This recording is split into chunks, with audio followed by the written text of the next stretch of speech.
Olá, meninos! Então, hoje nós vamos dar continuidade aos estudos, né, da hereditariedade e vamos voltar um pouquinho mais para a questão da hereditariedade humana. Então, o que acontece? Todas as vezes que nós nos referimos, né, à constituição genética de um indivíduo, ou seja, os tipos de alelo que ele possui, na verdade, nós estamos falando do seu genótipo, né, do conjunto de genes.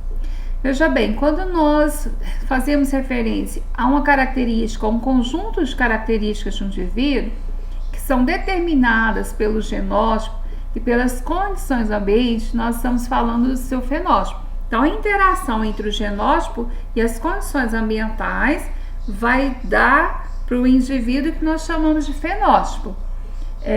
Nos experimentos de Mendel, as cores verde e amarela das ervilhas são os fenótipos, ao passo que os alelos que cada planta possui, né, que é o azão-azão, o azão-azinho ou azinho-azinho, constituem os genótipos, né? Então, porque representam, lembra que essas letras, né, nós trabalhamos aqui dentro de genética, elas representam os nossos pares de genes, né, o nosso genótipo.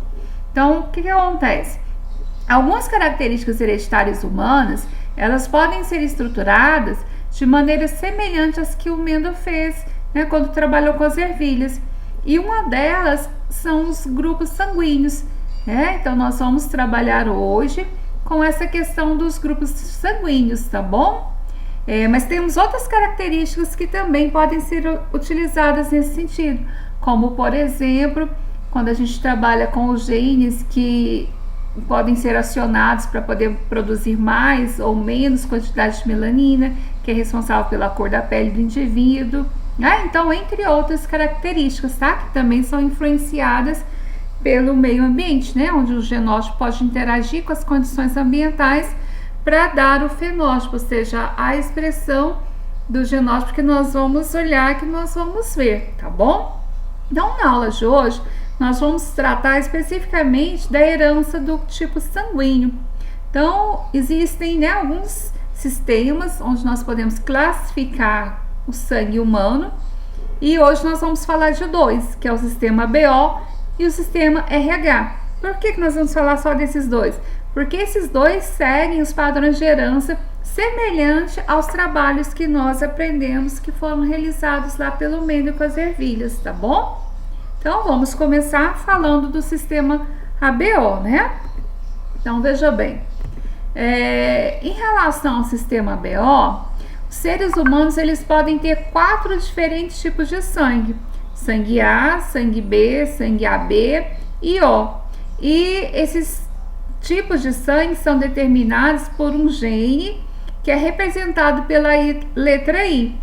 E esse gene, ele pode estar na forma de 3 alelos, que nós vamos representar como isão-azão, isão-bezão e izinho, sendo que o isão-azão e o isão-bezão são alelos considerados dominantes. Lembra do dominante? Que é aquele gene que, quando ele está junto com o recessivo, a característica expressa é a dele, por isso que ele é dominante, tá? Só que aqui no caso dos alelos isão-azão e isão-bezão, eles são dominantes em relação ao alelo izinho. Então, não existe dominância em relação aos alelos isão-azão e isão-bezão, mas apenas em relação ao izinho. Então, cada indivíduo, ele recebe um alelo do pai e outro da mãe. As combinações que podem ser formadas, né, o seu genótipo, e os tipos sanguíneos que elas vão determinar, que vai ser o fenótipo, nós vamos mostrar para vocês agora, essas possibilidades nessa tabela que nós colocamos aqui. Então, olha lá, o que vai acontecer, o que essa tabela está mostrando, está dizendo para nós. Então, veja bem, cada alelo dominante tem a informação para a produção de uma proteína diferente, que se encontra localizada na superfície das hemácias, enquanto o alelo izinho não traz informação para a formação de proteínas. Então, assim, pessoas que possuem o alelo isão-azão têm no sangue uma proteína azão. As que possuem o alelo isão-bezão têm no seu sangue uma proteína bezão.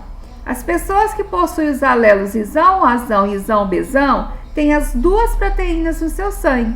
E nenhuma dessas proteínas está presente no sangue das pessoas que possuem os 2 alelos izinho e izinho. Então, essas proteínas caracterizam os tipos sanguíneos, tá? E é importante saber disso para tratar depois da questão das transfusões sanguíneas, né? Então, veja bem, o sangue do grupo A, o genótipo pode ser isão-azão, ou isão-azão, ou isão-azão junto com o izinho, porque o isão-azão é dominante em relação ao izinho. Então, mesmo que apareça o izinho, o sangue expresso é o do tipo A. E tem a proteína A nas hemácias. O sangue Bzão, o sangue B, desculpa, tem o genótipo isão-Bzão, isão-Bzão, ou isão-Bzão, izinho, mesma coisa. Mesmo tendo izinho, como o isão-Bzão é dominante, então a característica expressa é do sangue tipo B. E ele possui a proteína B nas hemácias.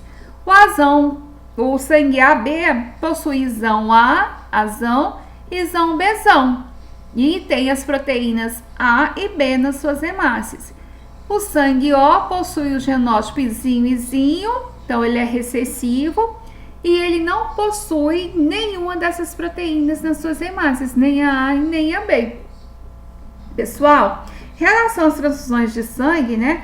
No início do século XX, um médico austríaco chamado Karl Landsteiner, ele verificou que nem sempre as transfusões sanguíneas tinham êxito. Então, pesquisando, ele e sua equipe descobriram que quando algumas amostras de sangue de pessoas diferentes eram misturadas, elas aglutinavam, isto é, se aglomeravam. E esses aglomerados podiam entupir os vasos sanguíneos e prejudicar a circulação e poderiam causar muitas das vezes a morte. E aí eles foram entender por que, né, quantas vezes pessoas faziam transfusões sanguíneas e morriam, porque elas recebiam sangue que elas não podiam receber, que causava essa aglutinação. E isso levou ao que nós conhecemos hoje dentro de ciência, dentro da medicina, como incompatibilidade entre os grupos sanguíneos. Então, essa incompatibilidade entre os grupos sanguíneos, ela se deve a uma reação que vai acontecer entre as proteínas que podem estar presentes ou ausentes no sangue. E essas incompatibilidades entre os tipos sanguíneos, elas ocorrem quando o sangue que possui determinada proteína é doado ao indivíduo que o sangue não possui a proteína. Então, essa proteína ela vai funcionar como se fosse um corpo estranho para aquele indivíduo que está recebendo ela, tá? Que nós vamos chamar de antígeno, né? Esse corpo estranho aí, tá? Então, a gente pode perceber isso, né? Então, a gente consegue imaginar isso quando a gente analisa essa questão da presença ou da ausência das proteínas aí. Tá? Nós temos também o sistema RH, tá? Então, em 1940, o Landsteiner também e sua equipe verificaram que mesmo com a identificação dos 4 tipos sanguíneos do sistema BO, algumas transfusões continuaram a não ter êxito. E eles se perguntaram o que está acontecendo, né? Então, as pesquisas deles, eles fizeram elas, né, utilizando o macaco rhesus, que atualmente é denominado de macaca mulata, e através dessas pesquisas, eles constataram a existência de uma outra proteína sanguínea nas hemácias humanas que determina o que eles chamaram de fator RH, por causa do nome rhesus do macaco. Então, essa proteína ela está presente em aproximadamente 85% da população humana. E as pessoas que têm essa proteína no sangue são denominadas de RH positivo. As que não apresentam são denominadas de RH negativo. De maneira que o alelo que determina o fator RH positivo, o R, razão, né? O Rão, R maiúsculo, é dominante em relação ao alelo que determina o fator RH negativo, que é o R'inho. Então, se uma pessoa com sangue RH negativo recebe sangue RH positivo, ocorre a aglutinação também, tá? Porque a pessoa não tem a proteína, está recebendo, então o organismo vai entender que é um corpo estranho, é algo que ela não produz. Então, vai aglutinar e vai causar os mesmos problemas, né? Ocorridos aí nas transfusões sanguíneas, tá bom? Então, só mostrando aqui, né, na nossa tabelinha de como fica o genótipo em relação ao sistema RH. Então, RH positivo é representado pelas letras R maiúsculo e R minúsculo, onde Rão é tudo dominante, e R'inho também é dominante, também expressa esse RH positivo, porque o R'inho é o recessivo. O sangue RH negativo é então representado pelas letras R'inho. São então 2 alelos recessivos, que estão responsáveis por essa característica do grupo sanguíneo. Aqui são algumas doenças, né, que podem estar relacionadas com a questão dos grupos sanguíneos, né? Hemofilia, leucemia, anemia falciforme. Mas hoje eu queria falar um pouquinho para vocês sobre a questão da eritrobactose fetal, que é uma doença que às vezes pode acontecer com uma criança que está sendo gerada, né? Então, quando que vai acontecer esse problema? Quando o pai é RH positivo e a mãe é RH negativa. E se o pai, né, ele for... mas a mãe é RH negativa, e se o pai for RH positivo, mas tiver o par de alelos constituído por Rão, Rinho, então existe o risco da criança que é gerada, que é formada, receber um Rzinho do pai e um Rzinho da mãe. E aí ela passa a ser RH negativo, aí tá tudo bem. Mas se o pai for RH, né, positivo, existe também o risco dessa criança receber do pai um Rão e da mãe um Rzinho. E aí nesse caso ela vai ser Rão, Rzinho, RH positivo. Nesse caso aí, a criança, né, o organismo da mãe vai entender que a criança é como se fosse um corpo estranho para ela, por causa do sangue que é diferente. E aí vai sensibilizar a mãe a produzir anticorpos. E isso vai acontecer quando? Durante essa gestação? Na primeira gestação, nesse caso, não. Mas durante o momento do parto é quando tem o contato do sangue da mãe com o sangue do bebê.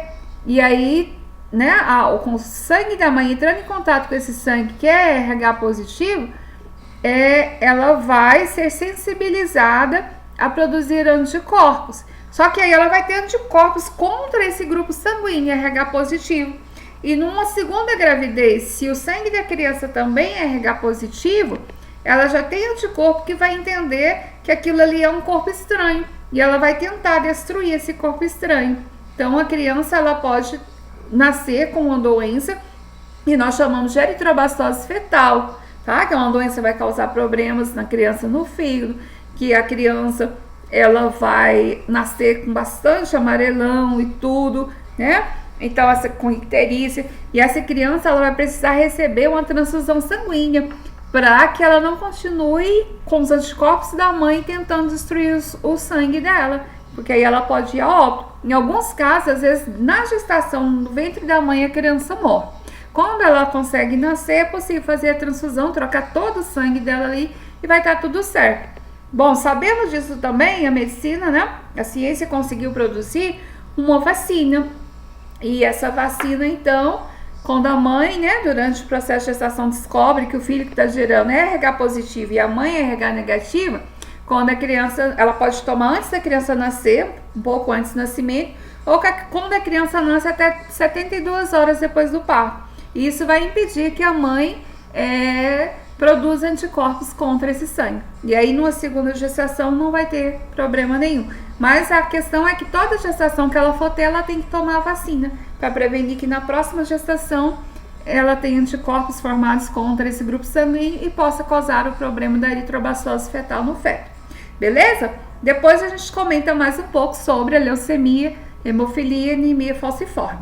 Então é isso, pessoal. Mais um pouquinho então aí da hereditariedade, né? Hoje especificamente hereditariedade humana. Agora é só fazer os exercícios. Vocês já tiveram essa aula, né, dessa semana passada. A gente está colocando aqui como material extra para vocês poder ajudar vocês a fazerem alguns dos exercícios que aparecem na apostila, ok? Qualquer dúvida, estou à disposição.